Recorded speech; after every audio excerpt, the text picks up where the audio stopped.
If I had to describe this movie in one word, I would say it's charming, and by that, it's okay. In a year of many movies about the origins of famous products, Air, BlackBerry, Tetris, hell, I didn't even know before this, when I wrote this review, that they were making a movie about Beanie Babies, and I never even heard of it. Like, I know what BlackBerry is, but I don't know what the Beanie Baby is. Anyways, I mean, with movies like this, with Air being my favorite movie of the year so far next to Across the Spider-Verse, I was kind of looking forward to this movie. I saw many articles, arguing over if the true story this movie is based on was true or not. And I'll get more into this later, but as a whole, I'll judge this movie as its own thing. And the real life story being true or false will play into my review, but I don't know. I'm trying to look at this movie objectively. Then again, this is my opinion, so what is there about being objective when... But whatever. With that said, written by Louis Coloc and Linda Chavez. I think I said that right.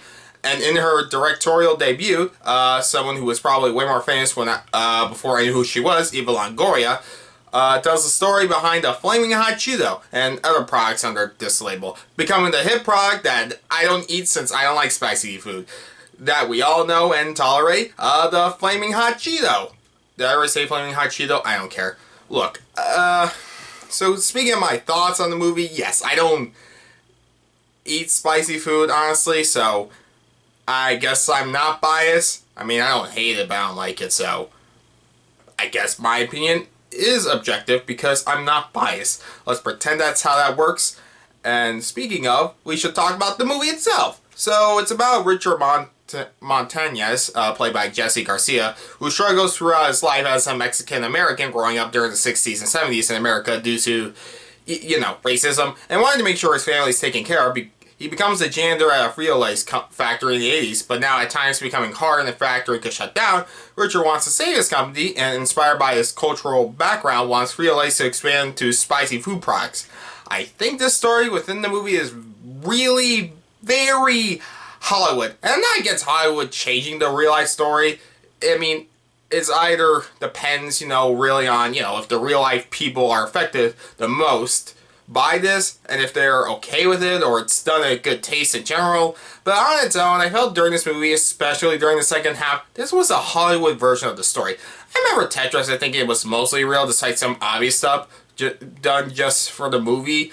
But here, when I first heard in the story, no one talked about the stakes they make up in this movie to make it seem more important than it might really be. Like, when I first heard about this story, like from a video when someone was like, hey, fun fact, did you know this is how the Flaming Hot Cheeto was made? No one talked about, yeah, but this is what saved the company from bankruptcy. Like, no one said that.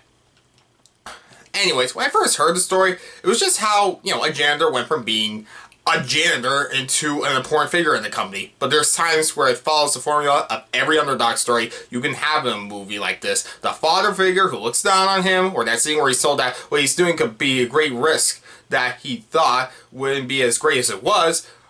Or, most of all, the speech that compared to Air, where it has full of speeches and felt well written, smart, and realistic, it's that here, even if this did happen, I shouldn't think during that moment this feels fake. But that's just my opinion. However, there's a ton of stuff even in this movie, according to his own account, they changed, like when he got the janitor job.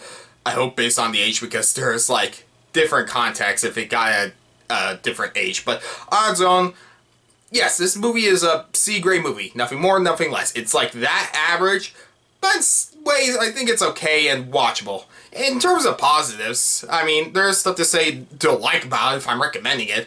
I like some of the cinematography, use of editing, and the colors popping out. It's a very colorful movie, which I don't know if that much is a positive, when it's like, well, it's bright and colorful, so does that really matter? But I think most of all, it does accomplish its story about proving yourself and getting your dream off the ground. It can inspire people to similar cultures, backgrounds, or not all, because it is a good message, and I'm not saying just because it has a good message that makes it a good movie. It is well done. It doesn't feel that manipulated to be like, oh yeah, we're doing this just to make you feel good about yourself. Like, there are movies that do it far better, and this one does it okay, and I did feel somewhat good by the end. I mean, again, that's a personal thing, but not once did this movie rise above good enough, since the acting is good, the camera work, the lighting. It's not a mediocre film by that standard. I just think it's on its own, and whether you believe it, if the real life story is true or not, it's enjoyable and a good movie for the family. Like, I see so many ads for Disney advertising it, because it's a good family film in that sense. Like, yeah, anyone can watch this of any age, even if it's not the best thing you can watch.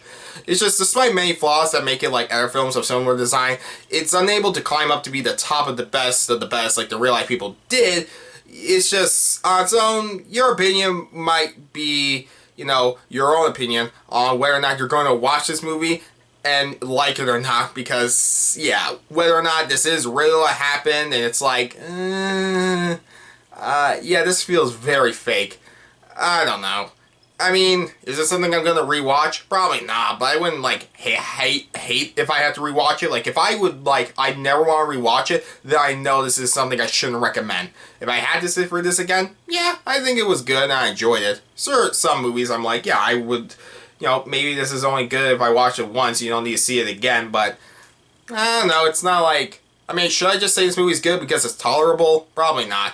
It's just, again, it's your own opinion, and, you know, if I recommend it, you're gonna know if you're interested or not just based on the premise alone. And if not, this isn't worth taking a bite out of. That's just what I gotta say. I give Flaming Hot a 6 out of 10.